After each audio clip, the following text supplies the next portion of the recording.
Dummies!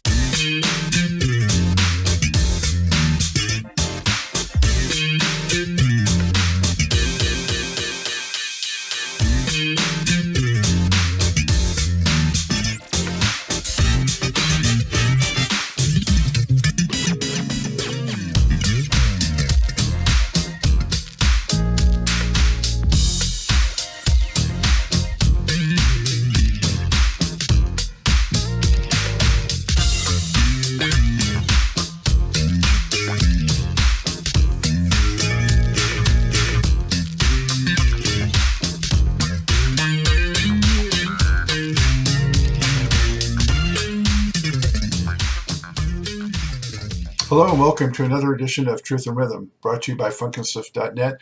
This is the interview show that gets deep in the pocket with contemporary music's foremost masters of the groove. I'm your host, Scott Dr. Jigs Goldfine, musicologist and author of Everything is on the One, the First Guide to Funk. If you don't have your copy, get on over to Amazon and pick one up. You'll be so glad you did. Whether you're watching the video version of this at funkinstuff.net or on YouTube, or listening to the audio-only podcast version from providers like iTunes and Spotify, as always, I thank you so much for your continued interest and support in the show. Speaking of which, if you haven't already done so, subscribe to the Funkin' Stuff channel on YouTube. That's where Truth and Rhythm lives. All kinds of goodies. You'll get early premieres, and it's all free, so make sure you sign up. Tell a friend, tell family. Also, get your official Truth and Rhythm and Funkin' Stuff gear at the funkinstuff.net store. Cool stuff like I'm wearing right here. Truth and Rhythm shirts. Show your support and love of the show and also the musicians and the music that they represent. Also want to give a shout out to the Funk Exhibition Center and Hall of Fame in Dayton, Ohio, of which I'm very proud to be an official funk ambassador. Go to thefunkcenter.org to learn more and keep the funk alive. And now, with all that, it's time to get on with the show. Enjoy. I'm delighted to welcome to the Truth and Rhythm Mothership original keyboardist, guitarist, composer, and singer for Rock and Roll Hall of Fame innovators at Talking Heads, Mr. Jerry Harrison. Harrison has also released solo projects and produced dozens of other artists, including Violent Femmes, Crash Test Dummies, General Public, the Verve Pipe, Kenny Wayne Shepherd, No Doubt, the String Cheese Incident, and Turkuaz. The latter of which he toured with earlier this year to mark the 40th anniversary of the Talking Heads' iconic Remain in Light album, a tour like all others interrupted by the coronavirus. Jerry, is truly an honor. Thank you so much for being here. Well, I just must say that the tour with Turkuaz and Adrian Belew actually never got started. We had a rehearsals in Nashville, but the tour was going to begin at the beginning of May. So at this point, it's postponed to the fall, but I'm not holding my breath with, what Mayor Garcetti said in LA of nothing until next year. I think that the idea of people going to a festival and being packed together with 25 to 50,000 people, just people will be very wary of something like that. And it's going to take either some sort of universal immunity or a very, very effective treatment to make people not feel like worried about that. Yes. It's a shame all around. But yeah. I actually just saw Sammy Garrett with Freak Bass played Charlotte in February, right before things kind of got locked down. So I enjoyed that show. Great singer. Yeah. Well, that's cool. Well, today is Bernie Worrell's birthday, so it's a very auspicious day that we would be doing this chat. Absolutely. And I'm going to dig more into Bernie Worrell in a couple minutes, but again, thank you for being here. And I wanted to start out, Jerry, just how did you first get into music and choose that as a career path? Well, I had been I've been playing music since I was a kid. My father had played jazz music to help put himself through college in the 30s. And so there was and my grandmother played ragtime piano, so the idea of playing music was certainly, not that they taught me much about music, but there was a sense of it being an interesting thing to do. And So I played in high school bands, but when I went off to Harvard, I thought, well, now the serious part of my life starts. So I basically sold all of my instruments. And I was there, and then someone who really became my best friend, Ernie Brooks, who played in the Modern Lovers with me, he had started a band, and I used to go see them play, and I went, well, I'm this good, I could do this. And so I joined that band, and actually there's a kind of wonderful story. Went back out over summer vacation, and everybody sent me money. The Fender distributor for the Midwest was in Milwaukee, this pedal steel player named Ralph Hansel. So at West Dallas Music, you could get these great sort of used older Fenders. And I bought an incredible amount of Fender amplification and brought it back in a trailer to the East Coast for us to sort of really be a band. But I never thought that it would be my career until I was making a film and Jonathan Richman came into my life. And I put him in the film, and his music was going to be the soundtrack. And Ernie was in the next room, and we would listen to it, and we go, there's nothing in the world like this music. It was at a time where music had become a little bit, started to be dominated from people who had gone to the academy, so to speak. So I knew I was never going to be a keyboard player with the technique of Keith Emerson or, bands like Yes, or all of these bands where it appeared that you needed to have a sophistication of technique that meant that you had to have, started taking piano lessons at 4, and that certainly wasn't me. But when I started playing with Jonathan, it was like, no one in the world is doing music like this. It doesn't matter that it doesn't have the technical sophistication. In fact, that's part of what's so important about it. I often think of the Modern Lovers as that we were, in some ways, really the first punk band, or instrumental in what became punk. You can certainly say that the Stooges and the Velvet Underground were huge influences on that music, and we were sort of next in line. But I think we kind of took the idea that if you have something to say, then you can, no matter what your level of competency on your instrument, maybe there's ways you can find to express it, which I think is sort of the underlying message of punk, is like that you got something you want to say, or something you want to complain about, or something, you can just bang on a pot and tell us what it is, but don't take too long. Like the rawness, the raw emotion of it. Yeah. Yeah. And in fact, as you become a better player, it sort of changes the way you play. And you don't play, not aggressive is too simple, but just like when you start playing more with your wrist, or instead of your whole arm, or you learn all the things that makes you technically a much better player and smoother. Sometimes in both the Modern Lovers and the Talking Heads, we would sometimes deliberately, when we were writing songs, switch instruments. So each person had the sort of naive sense of an instrument and would play it with that sort of simple directness. Mm-hmm. And the Modern Lovers, that was like around 72 or 73, or? Yeah, I met Jonathan in 71, and then we started playing together in 72, yeah. Uh-huh. So, jumping forward a few years, how did you come to connect with what would become the Talking Heads, and how did that coalesce? Well, basically, the Modern Lovers made the demo tapes that eventually became the album, The Modern Lovers, years later, which became, I think it came out in the beginning of 1975. And it was, even though it was recorded in 1972, and it became a sort of underground classic. And as I said, we had this sort of movement starting, which really had started with the Ramones in New York, and then went across the CBGB scene, but also went to London. There's a very noteworthy concert where the Ramones opened for the Flaming Groovies at the Roundhouse on July 4th, 1976. And almost all of the musicians who became the early punk bands in England were in attendance at that concert and were inspired by that. I'm not going to say that they hadn't already started doing anything, but it did kind of begin with the Ramones. And the Talking Heads, though our music was very different than the Ramones, we loved their music and shared that sense of being to the point. No extended solos, no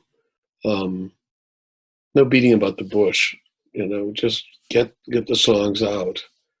And so anyway, the Modern Lovers record was released by Berserkly. They had sort of made a deal with the members of the band, and then Warner Brothers and A&M to be able to combine the demos we had made for them to make that record. And so the Talking Heads were looking to expand their lineup, and they ran into Ernie Brooks, who I mentioned before, but also Steve Paul.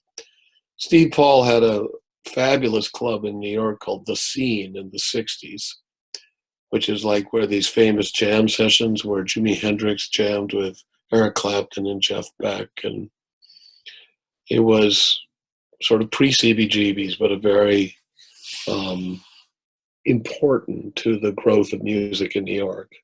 And a rock club, not a folk club like the ones on Bleecker Street. So Steve and Danny Fields, there's a fabulous movie about him called Danny Says, that wanted to manage the Modern Lovers. But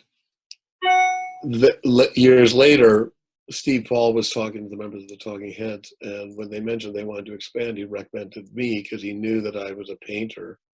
And of course, I'd been in the Modern Lovers. He thought that we would have sympathetic, ways of thinking. And that certainly proved to be true. Mm-hmm. And what were your, early impressions of David and Tina and Chris? Well, once again, I thought there was something totally unique that they were doing, and therefore it was the world deserved to hear it, and it was special. And I knew that I would be honored, as well as I felt like I had something really to contribute. And I don't think I ever expected. I knew that we would be a very important band, but I never knew we would kind of get the general popularity that we did. I think there was back then there was sort of a great pride about being a leader in the underground, and one didn't always worry that it ever got out of the underground. That was okay. It's a little bit like the Beat Poets or something like that. I don't think that Allen Ginsberg ever thought he might have the audience he eventually had, but as long as he had the respect of Gary Snyder and Jack Kerouac and William Burroughs, etc., that was enough. And in fact, you almost preferred it that way, because then when you went to another city, the people in your audience were, in general, if you had gone to that city and sought out the people that had the same sort of philosophy as you'd automatically found them. And an example of that was that Talking Heads, when we went to Europe opening for the Ramones in 1977, before our record came out, after we would play, we'd kind of just go back out to watch the Ramones, but these people that had come to see us would find us, and then we'd go out in Lyon or Zurich or weird places. Like we even played in Penzance in England. We went all over the place, small towns, and they were always really interesting people. You never there was no sense that our fans were a burden. It was more like they were kindred souls. This idea of us playing with the Ramones worked very well in Europe at that time and in England, because they had mainly known about these bands through the magazines that were writing about us. So they wanted to know what's going on in New York. And so they didn't have a hardened distinction between something like the Talking Heads and the Ramones. When we tried it in the United States, it was our two audiences didn't really coalesce, and so it didn't work at all. But we were both the Ramones and we were very hardworking at touring and developing our audiences on the road. I would say more than almost any other bands from that CBGB era. These two bands built their audiences by live performance the most. You guys, I mean, right from the gate, that when you got that first record out, 4 records in 4 years, very productive time. What was the creative process like for the band in the studio? How would you describe that? Well, we very deliberately tried to create a different atmosphere for every album in that time. The first album was, of course, songs that were already written when I joined the band. And Chris and Tina and David had thought that the idea of having a disco producer would give us a different sound. And so they had chosen Tony Bon Jovi, who, when he was recording us, had to interrupt it to go off and do Disco Star Wars. He eventually built the studio, famous studio, the Power Station. And is actually, I think, I don't know, like an uncle to John Bon Jovi or something like that. And Tony was a very interesting guy. He had been a fanatic about listening to music, and he wrote a letter to Motown telling them what preamps and what EQs and things like that they used on their records. That was so accurate that they hired him. I think he did this as a high school student. He was a real master of the engineering side of recording, but he didn't know anything about music. So he had someone named Lance Quinn, who was a session guitar player, help him in producing us. And there was a tension there on the first record because, he was used to making hyper clean,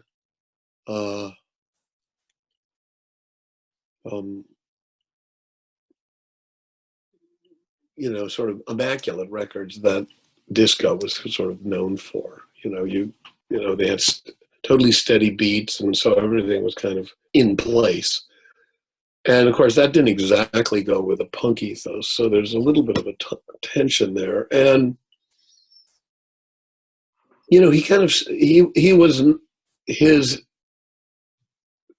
I don't know, understanding of the lyrics and his interest in the music was from very one-sided. So when we met Ina, when we went off on this tour with the Ramones, and we were admirers of his, and actually Roxy Music had come on the Warner Brothers scene right around the time that the Modern Lovers did. So I was really aware of Roxy Music. And so, and intellectually, that Brian and the rest of us just got along really well. We went over to his house and then went to a bookstore, and I found this book about Scientology that had appeared, that every copy in the United States had been bought up by Scientologists, so it didn't get out, called Inside Scientology. And I'd read a review of it in Rolling Stone by William Burroughs, and had been searching for this book for years. And so anyway, we just felt this kindred feeling with Brian, so we decided that he would do the next record, which we did down at Compass Point, which was a new studio that Chris Blackwell from Island Records, who was very good friends with Gary Kurfürst, who had by that point had become our manager. I think we were the first non-Jamaican band to record there. And we went there 3 times. It was really great. And we made more songs about buildings and food, but what was interesting about that is you had, with Brian, he would sometimes start putting really heavy effects on what you were playing as it was recorded to tape. And sometimes that was sort of frustrating because you wanted the performance that you had just done, but there was always something quite interesting with what he did, and we had a pretty trusting view that what was going to come out would be great. And he also was the first one to make us understand that the studio was yet just another tool in the toolkit of making music. Up until that point, there was this sort of sense that musicians were in the room. And then, in the days of, say, the beginning, the early Beatles albums, the engineers wore white lab jackets, and you sort of weren't allowed where they went. Sometimes even the tape machines, like in a film production, would be in a different room. And it was a little bit like going and getting a blood test or an x-ray. They were the experts who did that, and you were the sort of subject matter of that.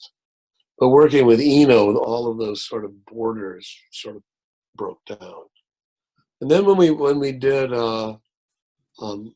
Fear of Music, we decided that we kind of liked the way it sounded where we rehearsed. So we decided to record our basic tracks in our rehearsal studio. So we hired the record plant remote truck, and it came out on 2 Sundays so that there would be less traffic noise, and recorded the record there, and then finished it in the studio. And that was the only time that I ever worked with David by myself on songwriting. So like I'm a co-writer on Heaven and Mind and Memories Can't Wait and a few other things. And I think Fear of Music is one of our finest records. It's dark, but it really encapsulates a certain,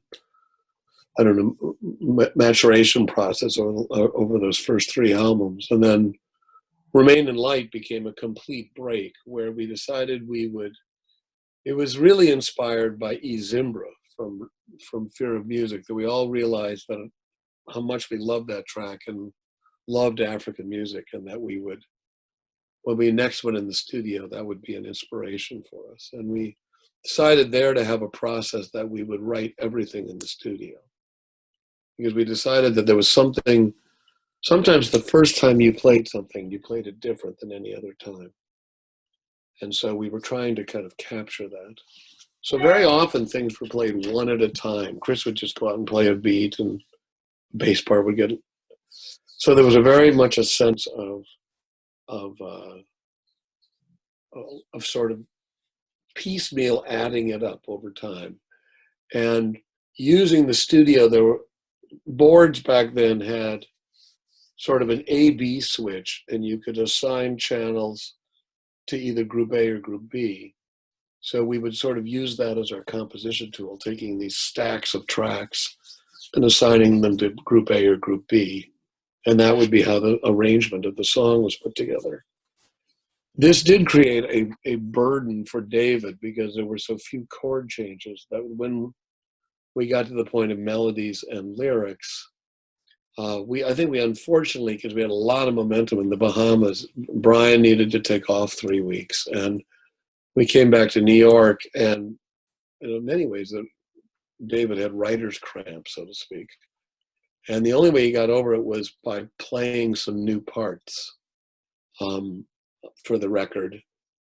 And we then got down to that we were going to play these shows, and how could we do this live? And David and I kind of sat down and said, well, we're going to need another guitar, we'll need another bass player, we'll need background singers, we're going to need a percussionist, and we even need a second bass player, because we're intertwined bass parts.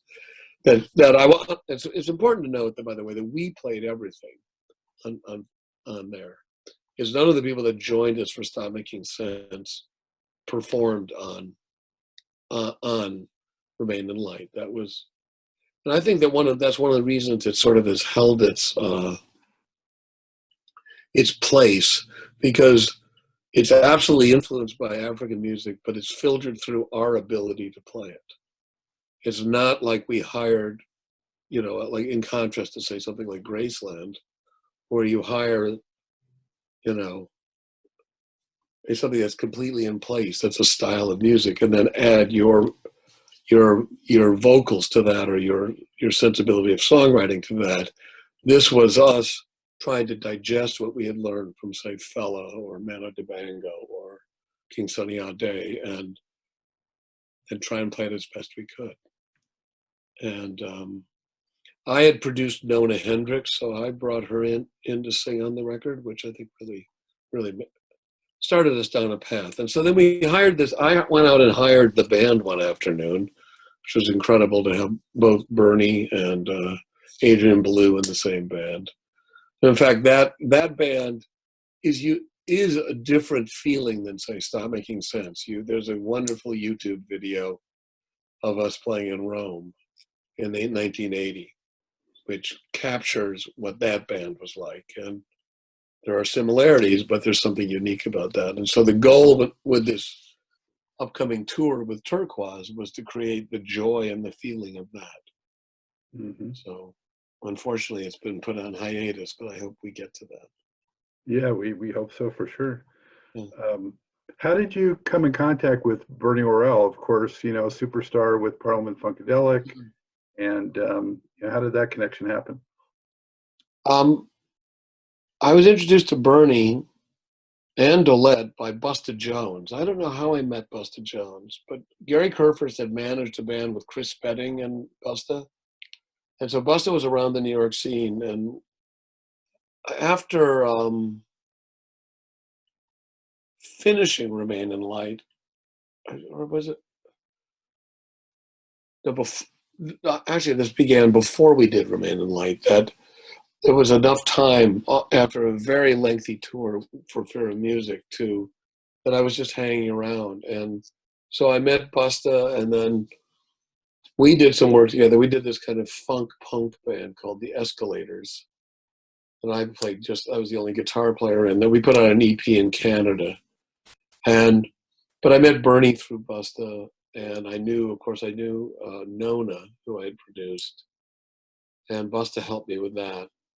I mean, I just, being around the New York scene, I just met Bernie, and then well enough to be able to call him up and ask him to,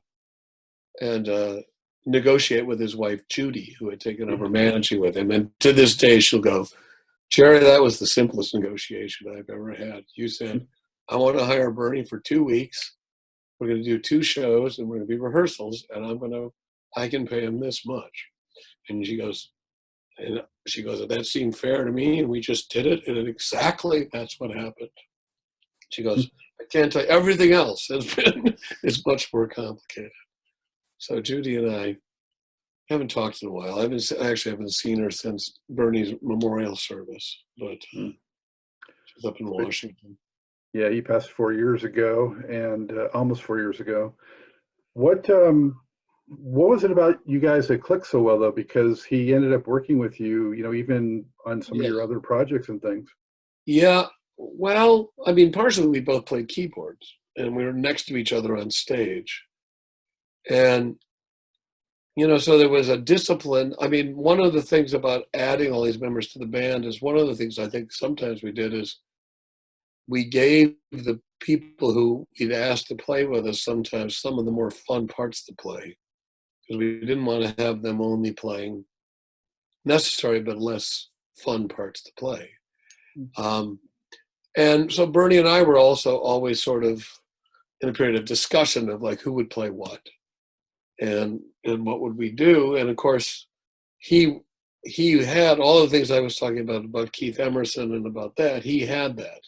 He had gone to the New England Conservatory of Music, and he had played at Carnegie Hall when he was 4 or something like this. And so he had this knowledge of classical music and of course, and had perfect pitch and unbelievable time, but also the delicacy of his being able to play, of having had a Taskmaster piano teacher when he was a really little kid. And so he had, he was such a complete musician that way, but he always was so helpful because if there was something that was difficult, I'd sometimes, well, Bernie, why don't you play it? He goes like, no, I don't want to play it. I want you to play it because you play it differently than I would ever play it. And I like the way you play it. So you got to, And so he recognized, again, it's almost that thing that I was saying about the about the Modern Lovers, is that you'll hear cover songs where a very, very competent band plays sort of a classic song that someone else did. And they do it really, really well. In fact, they do it with fewer mistakes and stuff like that, but it doesn't have the balls or the guts of it or something like that, partially because they play it more carefully. My youngest son was playing the difference between Chuck Berry's Memphis and Elvis's version of Memphis. And Elvis's is a much bigger production, but it's slightly inauthentic. And so I think that Bernie recognized that, each musician had something important to offer. But we also were hanging out together. It's like you're on the road. And then, as you said, it's like, he would come when he was in New York, because he lived out in Plainfield, he'd stay at my wife and my loft, and we're just really good friends. He was a groomsman at our wedding. He came out and then played on, it's really he played on Walk on Water, and he did the tour after Casual Gods. He did play on Casual Gods, but not very much, just on a couple of songs. Because mainly I recorded that in Milwaukee. And so I would bring people out. And so that was mainly, other than Alex Weir, who had become a guitar player in Talking Heads. Steve Scales came out and played on that. But mainly, other than that, I drew on local people. I just knew around that scene if I wasn't going to do it myself. Mm-hmm. How aware was the Talking Heads or yourself of like what Bernie did previously in Parliament Funkadelic? Did that material influence the band as well as some of the African stuff you mentioned, or not so much? The band was always heavily influenced by R&B, and I would say that Chris has an amazingly deep understanding of that, partially because Chris has the ability to sit and listen to music sort of 24/7, whereas maybe it's because I listen to music a little bit analytically. It's like I can't always just have it on in the background. It kind of wrecks me doing other things. But I had played all of these things like James Brown and Rufus Thomas and the Miracles and stuff like that in my high school bands. I mean, I was in a high school band really before the Beatles and the Stones broke in the United States. So the repertoire we played was all,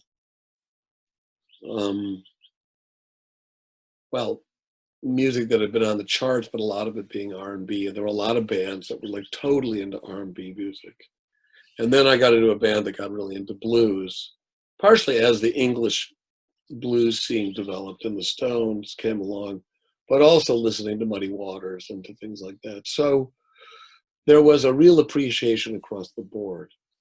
And I think that when Talking Heads 77 came out, nobody understood our influences, but when more songs about Billions and Food came out, when we did Take Me to the River, everyone went, oh, that's their muse, so to speak. And funk music being a outgrowth of R&B, we were all pretty aware of it. I mean, as I said, I had played James Brown, so I had watched his progression, and then of course Sly and the Family Stone, and those two, they were kind of lodestones to what I thought became the explosion of funk music. And one of the interesting things is that the psychedelic music, sort of the San Francisco scene, so like the Jefferson Airplane and the Grateful Dead, really informed the atmosphere of Sly and the Family Stone. It really informed what they wore, a certain looseness about things, and also a likelihood of drug experimentation. Mm-hmm. And that absolutely was true in Funkadelic too. So there was this sort of sense of, you look at the R&B bands of the previous era, which is what was influencing my high school band, like the Miracles all wore matching suits, maybe with really unusual lapels or something like that, just as the Beatles did in the beginning. And that just all went out the window. It's like when the psychedelic movement came along, it's like, no, I wanted to express myself. And some people express themselves by sort of blue collar identification by wearing work shirts and blue jeans, and others by bell bottoms with paisley patterns and all sorts of crazy stuff. And so I think the birth of funk was that sort of freedom from being this sort of tight, but sometimes slightly anonymous unit behind a really great singer, to everyone having a personality in the band. And you think of someone like Larry Graham, who just was so essential to what Sly and the Family Stone were doing, and James Brown tried to sort of keep both going.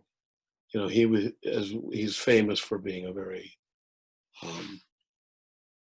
strict bandmaster, finding people if they were late or made a mistake or various things. But you see in his progression of music him getting further and further away from what you might call traditional R&B. I mean, you look at a song like "It's a Man's World" or "Try Me," and they're pretty in the line of.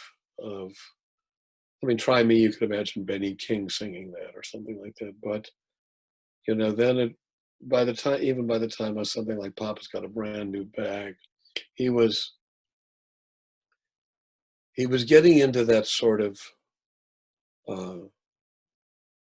playing games with time that I think is so essential to funk music, where it sort of stops and starts, but you as a listener have to keep the beat going to get the tricky and clever and fabulous ways that people come in with parts that have this sense of fantastic syncopation. And some people say it's a little bit like puzzle music. And people have taken this in a different direction. I mean, I certainly did on the Red and the Black, but also a band like Tool and stuff like that, where you do another time signatures and things like that. And it's like sort of keeping the listener on their toes. Mm-hmm. And so, the dancing also changed. It's like if you were watching Soul Train, it's like you've got more flamboyant dancing as you got away from the sort of the easier, more consistent grooves that would have been sort of more traditional R&B. And the Red and the Black, which you mentioned, was your first solo record in '81, and Yeah. that was during a time when Talking Heads took a bit of a hiatus, right? That's I mean, yeah. it was a few years, and I think, was that also the break where Tom Tom Club first came out, or was it after? Yes, that? it was. Yeah. That David did the Catherine Wheel, I did the Red and the Black, and Chris and Tina did the Tom Tom Club. It wasn't years, I think it was like, let's take a little break. And I had been writing these songs actually pre-Remain in Light that like started going into what became the Red and the Black. But it was a huge challenge for me to suddenly be the lead singer and to be responsible for the lyrics. And I think that's one of the reasons that I took my time between the Red and the Black and Casual Gods, is I tried to get myself to be a better lead singer. And I think that it was also a great learning experience for Chris and Tina, as well as me, to sometimes understand the pressure that David was under to come up with lyrics and to come up with that melody. Because when we had done like this albums like Remain in Light and then Speaking in Tongues, they when you write the lyrics after the music goes down, you're threading a needle. You're ready. And what's great about it is that all of the musical parts are usually pretty interesting because they were there to create a whole, not to just stand behind a vocal line, but they would stand on their own. So you've got this, they provided the bed for the singing, but they had a contrapuntal uniqueness to themselves, because when we were composing them, we were unaware of what the vocals were going to be. Mm-hmm. And so that was my process on really most of my records. When we did Speaking in Tongues, we had kind of learned to put in chord changes and to do things to make writing melodies more interesting. David, in the end, Remain in Light, which I think is in many ways the most noteworthy record that Talking Heads ever made, because it sort of completely changed the face and the direction of music across the boards. Nevertheless, the stories are wonderful, but the melodies are limited because it's sort of modal. It's just in a key, but it's not. You don't feel a succession of chord changes to drive melodic movement. Mm-hmm. And you mentioned before, Jerry, about sort of not really seeking fame and that kind of exposure, but certainly Speaking in Tongues brought that kind of attention to the group, and Bring Down the House being such a big hit. How did that sort of change things, and how did you feel about that? Well, I thought it was about time, frankly. We were getting fantastic reviews, like saying we were the best album of the year, and The Village Voice and The Enemy and things like that. And I think what really changed is that Warner Brothers was particularly known as a label that allowed artists to develop, which was a great thing, but they sometimes waited a long time before they spent any money on trying to break a single. Seymour Stein had spent money and time on Take Me to the River, which was a hit actually on AM radio, not on FM. And of course, effort went into Life During Wartime, but there was never the push that other bands got. And when we did Speaking in Tongues, there was a sudden lull in record buying of all the Rod Stewarts and Linda Ronstadts that Warner Brothers had grown accustomed to. Like, basically, that's how they paid all their bills.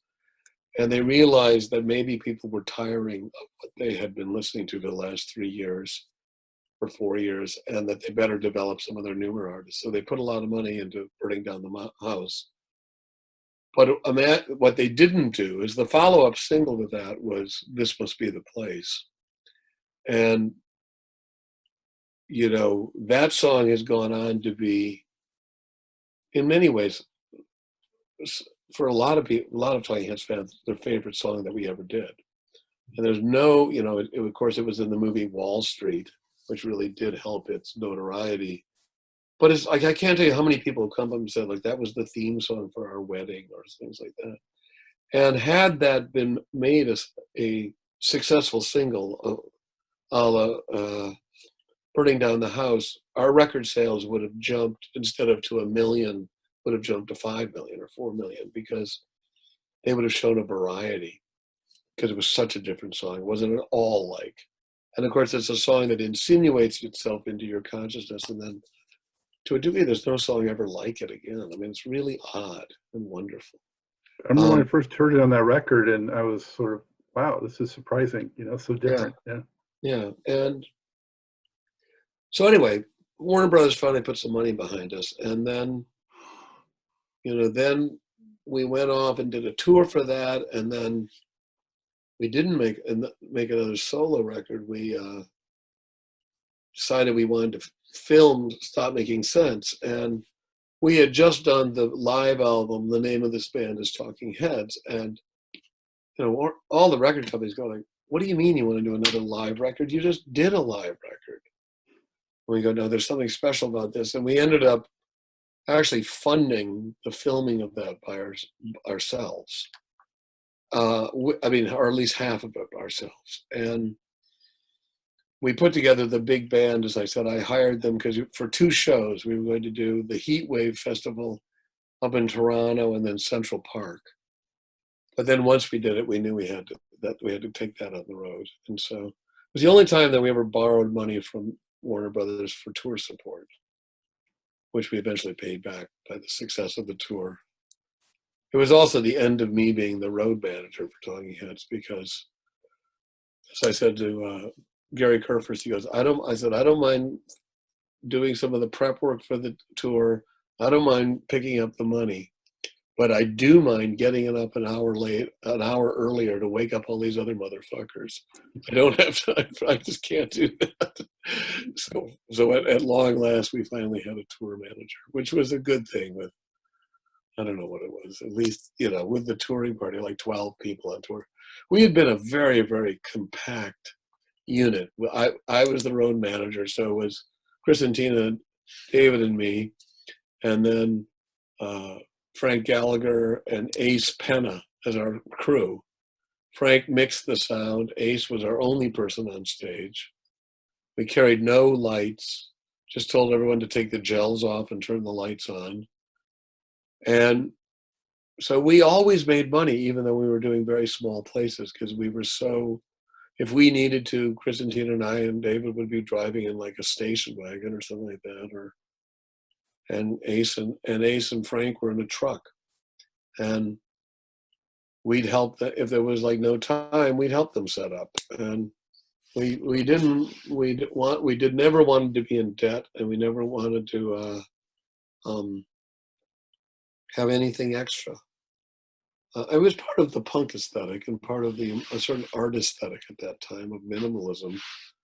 But it was also very practical. It also meant that we were never really in debt to our record company, and they therefore didn't have they couldn't boss us around. I mean, we were one of the unique bands that designed our own covers, and we also ended up doing our own videos for years, and we were sort of artistically in control, and we had the success that they basically said, like, let's just get out of the way. And I don't think that many bands ever had that freedom.